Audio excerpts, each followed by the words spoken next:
오늘 우리에게 주신 하나님의 말씀은 에베소서 4장 11절에서 16절의 말씀입니다.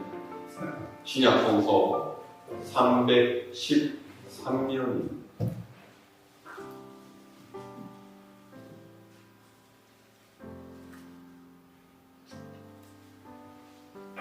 봉독하겠습니다. 그가 어떤 사람은 사도로, 어떤 사람은 선지자로, 어떤 사람은 복음 전하는 자로, 어떤 사람은 목사와 교사로 삼으셨으니 이는 성도를 온전하게 하여 봉사의 일을 하게 하며 그리스도의 몸을 세우려 하십니다.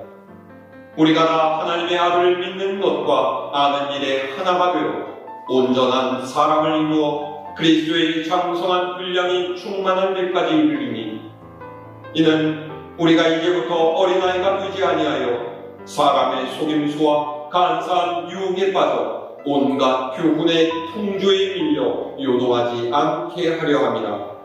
오직 사랑 안에서 참된 것을 하여 범사에 그에게까지 자랄지라.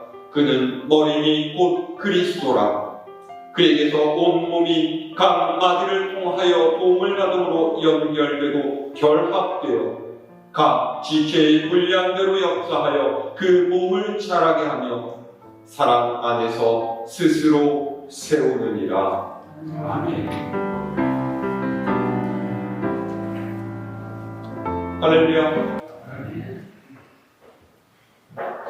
오늘은 종교개혁 주일입니다. 독일의 마틴 루터가 부패한 가톨릭 세력에 저항해서 오직 말씀, 오직 은혜, 오직 믿음의 3대 기치를 들어올린 후 벌써 500여 년의 시간이 지났습니다. 그동안 우리 개신교는 큰 성장을 거듭해왔고 전 세계의 수많은 숫자의 교회가 세워졌습니다. 오순절 성령 강림 사건으로부터 태어난 교회는 온갖 핍박과 어려움을 견디고 하나님의 나라를 이 땅에 확장시켜 왔습니다. 하나님께서 교회를 붙드시고 이끄셨고 교회는 이 땅의 어둠을 가리키는 빛의 역할, 세상에 맛을 내는 소금의 역할을 감당하기 위해서 노력해 왔습니다. 여러분, 교회를 사랑하십니까? 교회를 사랑하세요? 안 하시는 줄 알았습니다. 제가 군산에 온 지 얼마 되지 않았을 때에 우리 권사님들 모시고 교회차를 운전해 갈 때가 있었는데 예전에 우리 갈보리 교회가 처음 있었던 옛 건물을 지나가게 되었습니다. 여러분 뭐 아시잖아요? 중국집 지린성 가기 삼거리 모퉁이에 있는 그 건물입니다. 저는 몰랐는데 그때 권사님들께서 너도 나도 할 거 없이 목사님 저 건물 2층에서 우리 교회가 시작이 되었어요. 말씀을 하시면서 굉장히 감회 어린 표정으로 지나간 이야기들을 하시더라고요. 그 표정을 보면서 정말 우리 권사님들 교회와 함께 역사를 살아오셨고 지금도 그 사랑이 가슴 속에 있구나라는 것들을 새삼스럽게 느꼈습니다. 그런데 이렇게 우리가 교회를 사랑한다라고 하고 지금도 교회에 소속이 되어 있지만 실제로 교회에 대한 바른 이해는 많이 부족합니다. 교회는 건물이나 어느 장소를 지칭하는 것이 아닙니다. 교회는 그저 믿는 사람들의 모임이라고 말하기에는 부족합니다. 그러면 교회란 무엇입니까? 교회의 기본적인 개념은 하나님의 몸이요 하나님께 부름받은 사람들의 공동체라는 것입니다. 여기서 부름받았다 라는 이 말이 중요해요. 무엇을 위해서 부름받았느냐 하는 것이. 당연히 그것은 하나님의 뜻을 이루는 일, 하나님의 역사를 위해 일하도록 부름받은 거죠. 그리스도인은 이 사실을 알고 마음에 새기며 그것을 위해서 살아가는 사람들입니다. 여러분은 이 사실을 기억하고 하나님을 위해서 하나님의 일을 하면서 살아가고 계십니다. 만약 그렇지 않다면 우리는 그리스도인이라는 이름에 합당하게 살아가는 것이 아닙니다. 목사님, 저는 20년이 넘도록 교회를 다녔습니다. 이런 제가 그리스도인이 아니면 누구 있겠습니까? 과연 그렇겠습니까? 교회에 오래 다녔다고 해서 신앙생활에 익숙하다고 해서 그리스도인은 아닙니다. 그리스도인이라면 그의 합당한 열매를 맺고 사는 사람이어야 합니다. 믿음의 열매, 삶의 열매가 그 사람이 정말 누구인지를 알려준다라는 말입니다. 그리고 우리로 그렇게 살아가게끔 하시려고 하나님께서는 믿는 이들을 모이게 하시고 교회를 이루게 하셨습니다. 그렇습니다. 하나님께서는 하나님의 일을 이루시기 위해 필요한 사람들을 부르셨고 각 사람에게 걸맞는 합당한 사명과 직책을 주어서 일하게 하셨습니다. 자, 오늘 말씀 11절에서 12절을 다시 함께 읽어볼까요? 11절에서 12절의 말씀입니다. 시작. 그가 어떤 사람은 사도로, 어떤 사람은 선지자로, 어떤 사람은 복음 전하는 자로, 어떤 사람은 목사와 교사로 삼으셨으니 이는 성도를 온전하게 하여 봉사의 일을 하게 하며 그리스도의 몸을 세우려 하심이라. 아멘. 하나님께서는 교회 안에 주의 일을 위해서 필요한 사람들을 불러서 직책을 맡기시고 봉사하게 하십니다. 그 목적이 성도를 온전케 하는 것이고 봉사의 일을 하게 하며 그리스도의 몸된 교회를 세우기 위함이다 하셨습니다. 그렇다면 이 하나님의 부르심을 받아 일하는 사람들은 구체적으로 어떤 사람입니까? 그 첫 번째는 맡겨진 직분대로 일을 잘 하는 사람입니다.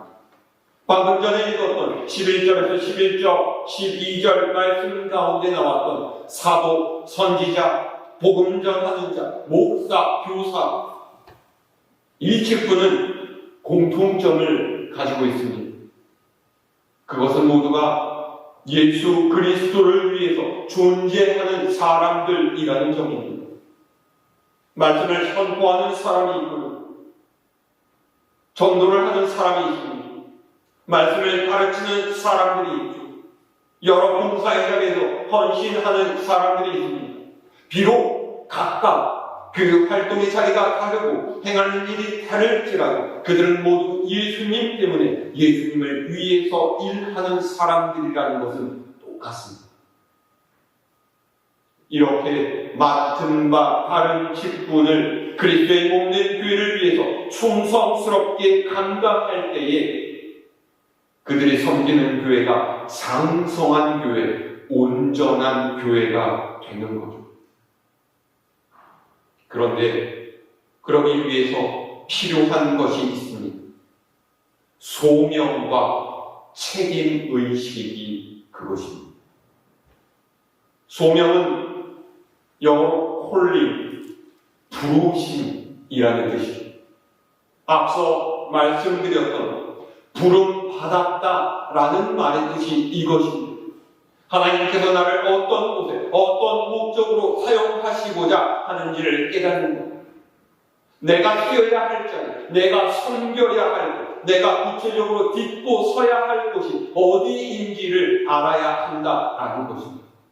하나님께서 나를 전도자로 부르셨는지, 찬양하는 사람으로 부르셨는지, 말씀을 선포하게 하셨는지, 말씀을 가르치게 하셨는지, 어떤 섬김의 자리에서 일하게 하셨는지를 알아야 한다라는 것. 그렇지 않고서 우리의 섬김은 그저 막연할 수밖에 없습니다.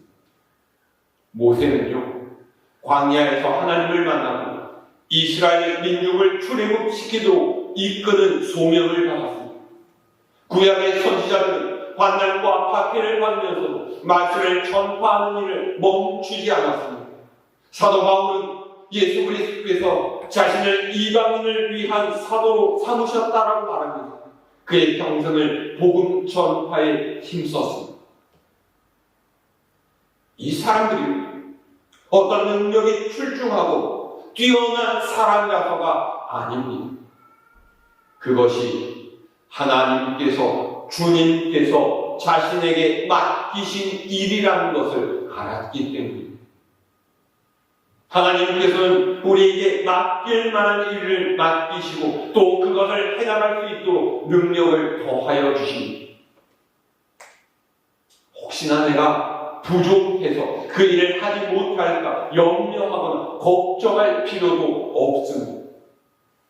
하나님의 돌보심을 믿고 지금 내가 할 수 있는 일을 힘써서 하는 것, 그것이 바로 하나님께서 원하시는 직분자의 모습입니다. 두 번째는요, 세상 풍조에 밀려서 흔들리지 않는 사람. 자, 14절 말씀을 읽어볼까요? 14절의 말씀. 시작. 이는 우리가 이제부터 어린아이가 되지 아니하여 사람의 속임수와 간사한 유혹에 빠져 온갖 교훈의 풍조에 밀려 요동하여. 여기서 말하는 어린아이란 그 깊이가 얕고 약해서 불안정하고 흔들리기 쉽다는 신앙적인 의미를 말하고 있습니다. 어린아이의 특징은 철이 없고 생각에 깊이가 없어서 자기 감정을 아무 데서나 표현한다는 거예요. 친구랑 함께 놀다가 싸우기도 잘하고 또 금방 풀리기도 합니다. 어린아이들이 모이면 소란스럽고 시끄럽습니다. 자기 주장을 관철시키려고 고집을 부리고 떼를 쓰고 울고 때로는 몸싸움을 벌이기도 하죠. 순진해서 꾀임에 쉽게 넘어가기도 하고 난데없이 엉뚱한 짓을 하기도 합니다. 그런데 어른이 되면 어떻습니까? 어린아이 때와는 비교할 수 없을 만큼 모든 면에서 달라지죠. 물론 어른이 되어서도 별로 달라지지 않는 사람도 있긴 합니다만, 보통 사람이 어른이 되면 어릴 때보다 훨씬 더 침착해지고 정숙해지고 때와 장소를 구분해서 예의를 지킬 줄 알고 옳고 그름을 판단해서 바른 선택을 하게 됩니다. 우리의 믿음도 이와 마찬가지라는 거예요. 어려서 주일학교를 다닐 때에는 십계명, 주기도문, 사도신경 외우기부터 시작해서 성경 말씀을 하나하나 배우고 기도하는 법을 배우고 예배드리는 습관을 들이고 예수님을 닮아가는 것이 어떤 것인지를 배우죠. 그리고 학생부에 올라가면 우리가 사는 세상 속에서 어떻게 믿음을 지키면서 살아갈 수 있는지, 하나님께서 주시는 비전과 꿈을 따라 어떻게 살아갈 것인가를 고민하고 믿음 안에서 삶을 계획합니다. 어른이 되면 분명히 이보다 나은 신앙의 단계에 와 있어야 합니다. 말씀과 기도로 자기의 삶을 더 깊이 묵상하는 하나님의 일을 할 수 있어야 합니다.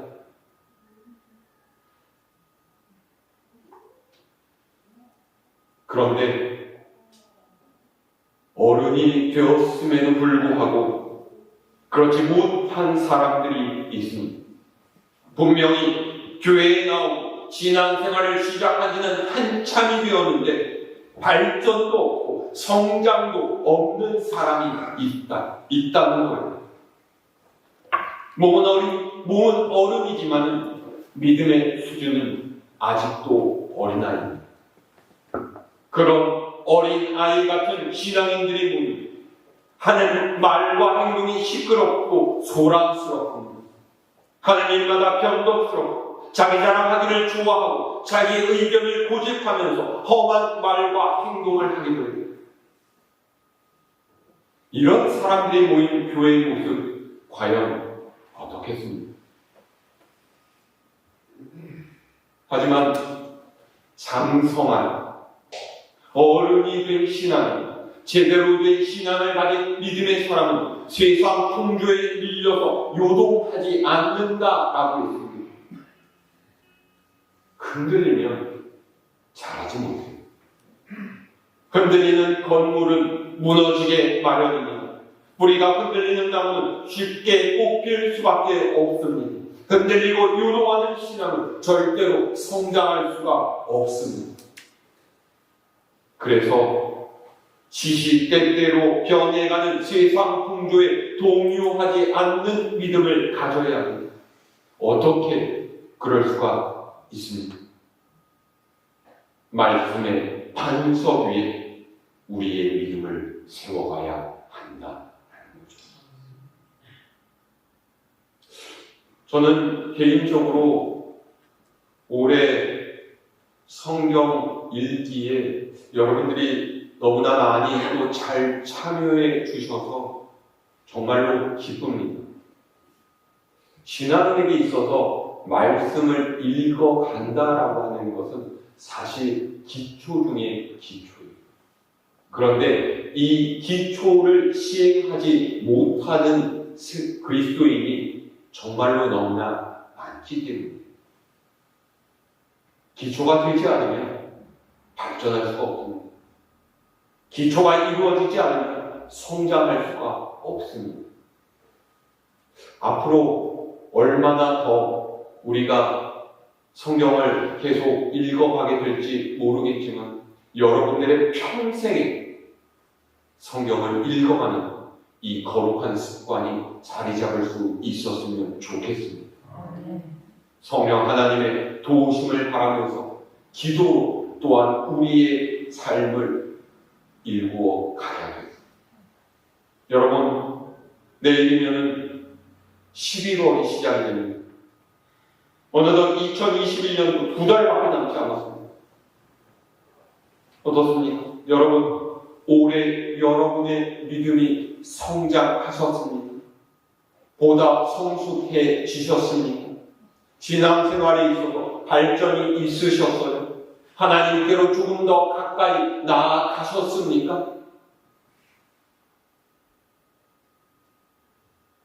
한 해, 두 해, 시간이 지나가고 나이도 먹지만 여전히 자라지 못하고 어린 아이 같은 믿음으로 그렇게 살아가고 계시지는 않습니다. 오늘 말씀 앞에서 여러분의 믿음 생활을 돌이켜보실 수 있기를 바랍니다. 세 번째로는요, 자기의 분량대로 열심히 일하는 사람입니다. 자, 16절 말씀 읽어볼까요? 16절 말씀 시작. 그에게서 온몸이 각 마디를 통하여 도움을 받음으로 연결되고 결합되어 각 지체의 분량대로 역사하여 그 몸을 자라게 하면 사랑 안에서 스스로 세우느니라. 아멘. 분량이라는 말이 나오죠. 분량이란 할 수 있는 능력이고 주어진 소임을 뜻합니다. 그러니까 가지는 가지가 해야 할 일이 있고 잎은 잎이 해야 할 일이 있으며 뿌리는 뿌리가 해야 할 일이 있다라는 것입니다. 우리의 몸에서도 이목구비와 팔다리, 내장과 호흡기 등 모든 지체는 각각 나름의 기능이 있고 일할 분량이 있습니다. 눈이 코가 하는 일을 할 수 없고 입이 다리의 역할을 할 수 없습니다. 다 각기 지체대로 그 기능과 분량대로 일을 할 때에 온몸이 건강하게 활동하는 거죠. 국가가 발전하는 것 마찬가지입니다. 공무원, 경찰, 군인, 정치인, 사업가, 학생, 가정주부 할 것 없이 저마다 각각 자기 역할이 있고 기능이 있습니다. 그 역량과 역할을 따라서 일을 할 때 국가가 발전하게 될 거죠. 하나님의 일을 할 때도 그렇습니다. 내가 일해야 할 자리가 어딘지를 아는 것은 무척이나 중요합니다. 자신의 일을 확실하게 파악할 때 하나님께서는 우리를 기쁨 가운데 일하게 하시고 효과적으로 하나님의 역사를 이루어가는 도구로 사용하시기 때문입니다. 그런데 안타깝게도 그렇지 못한 극단적으로 다른 두 부류의 사람이 있습니다. 교회도 있어요. 하나는 자기에게 주어진 탤런트가 굉장히 많다라고 생각하시는 분입니다. 그래서 교회에 어떤 일이 있을 때마다 이곳에 가셔서 한 소리 하시고 저곳에 가셔서 한 소리 하시고 교회의 모든 행사와 일마다 나타나 이것저것 참견하면서 손도 입도 굉장히 열심히 사용하는 그런 분들입니다. 물론 그 열심은 참 훌륭하고 본받아야 할 걸로 생각돼요. 하지만 그 열심은 인정받을 수 있을지라도 그것이 모두 선한 결과를 내오는 것은 아닙니다. 그것은 그 사람에게도 다른 사람에게도 그리 좋은 것만은 아닙니다. 이와는 반대로 아무것도 하지 않는 사람이 있습니다. 그 자리에 있기는 한데 움직이는지 안 움직이는지 모를 정도로 조용합니다. 뭔가 일을 하려고 하는 의욕도 없고 주변이 어떻게 돌아가도 자기와는 별로 상관없다라고 생각을 합니다. 함께 일을 하자고 이런저런 부탁을 해도 애둘러서 거절합니다. 그런 사람은 교인일지언정 믿음의 공동체에 속한 사람은 아닙니다. 주의 몸된 교회를 위한 자신의 분량을 감당해야만 주님을 위해서 사는 사람이라고 말할 수가 있는 겁니다. 제가 방금 즐겨보는 축구 경기는 한 팀당 11명의 선수가 뜁니다. 그리고 운동장에서 뛰는 선수들에게는 각자가 맡은 역할이 있어요. 상대팀 골문에 볼을 넣는 역할을 맡은 선수가 있고 경기장 가운데에서 볼을 배급하고 경기의 속도를 조율하는 역할을 맡은 선수가 있습니다. 상대가 우리의 골대에 볼을 넣지 못하게 수비하는 선수도 있습니다. 아무리 자기의 능력이 뛰어나다고 해도 골키퍼가 공을 몰고 나가서 상대편에다가 골을 넣으려고 하는 것은 무리한 일입니다. 최전방에서 공격을 해야 할 선수가 자기 골대 앞에서 수비를 하고 있으면 그 팀은 승리하기가 힘듭니다. 마찬가지입니다. 하나님께서 내게 맡기시니 내게 명령하신 것을 알고 그것을 힘써 지키면서 자신이 설 곳을 분명하게 가릴 줄 아는 지혜가 우리 모두에게 필요해요. 여러분, 우리 교회가 어떤 교회가 되기를 원하십니까? 어떤 모습으로 성장하고 바뀌어 가기를 원하십니까? 교인들이 많이 모이는 큰 교회가 됐으면 좋겠습니다. 기도가 뜨겁고 찬양이 그치지 않고 선교에 힘쓰는 그런 교회 되었으면 좋겠습니다. 말씀의 은혜 받고 교인들 간에 아름다운 교제가 있는 그런 교회가 되기를 바라십니다. 그런데 그 어떤 교회라도 여러분이 움직이지 않으면 자라지 않습니다. 성장하지 않습니다. 축구 경기를 이기고 싶으면 뛰어야 해요. 숨이 턱까지 차오르고 다리가 후들거리고 옆구리가 찢어질 것 같이 아파도 움직여야 해요. 그러지 않고는 이길 수가 없습니다. 교회도 마찬가지입니다. 내가 예배의 자리로 나오지 않는데 예배드리는 교인들이 많아지는 것 가능하겠습니까? 내가 기도하지 않는데 하나님의 역사가 우리 교회에 일어나기를 바라는 것이 합당합니까? 내가 전도하지 않는데 내가 봉사하고 헌신하지 않는데 이 교회의 부흥과 발전이 어떻게 이루어지겠습니까? 여러분이 이를 위해서 부름받지 않으셨습니다. 이를 위해서 직분자가 되지 않으셨습니다. 선생님과 부모님의 닥달에 못 이겨서 억지로 책상 앞에 앉는 아이처럼 언제까지 그렇게 믿음 생활을 해가시겠습니까? 여러분의 믿음의 분량을 확인하시길 바랍니다. 우리 모두가 각자의 분량대로 섬길 때에 우리 교회가 바로 서고 올곧게 성숙해져 갈 수 있을 줄로 믿습니다. 세상의 유행과 풍조는 우리의 믿음을 시험하고 꺾으려 합니다. 살면서 부딪히는 모든 순간순간 신앙이 우리에게는 도전의 순간이고 시험의 때예요. 그러나 아이러니하게도 시험 가운데 어려움 가운데 처해 있을 때에 그 믿음이 어떠한지가 증명될 수가 있습니다. 어떤 난관과 시련과 역경이 닥칠지라도 흔들리지 않는 신앙을 가져야 장성한 신앙이고 성숙한 신앙입니다. 흔들리지 않는 신앙이만 하나님의 나라를 이루어가는데 큰 제목으로 쓰임받을 수가 있습니다. 우리는 하나님께서 우리에게 주신 자기의 분량대로 열심히 일하는 일꾼이 되어야 합니다. 그럴 때 우리 교회가 부흥되고 우리에게 하나님께서 주시는 은혜가 있고 성숙한 교회를 만들어 나갈 수 있을 줄로 믿습니다. 살아있는 교회는 움직여야 합니다. 성장해야 합니다. 성숙해야 합니다. 변화가 없이 그냥 그대로 있다는 죽은 교회.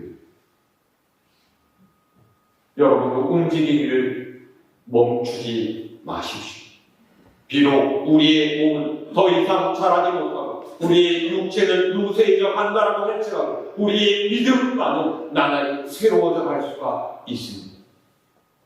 활발하게 활동하고 성숙한 신앙을 가지고 살아 움직이는 교회를 이루는 우리 모두가 될 수 있기를 바랍니다. 우리의 발길이 닿는 곳마다, 우리의 입술로 복음을 전하는 곳마다, 우리의 손길로 섬기는 곳마다 그리스도의 아름다운 향기를 풍기는 참으로 즐겁고 살만난 하나님의 나라를 이루어가는 여러분 모두가 되실 수 있기를 우리 주님의 이름으로 축원합니다.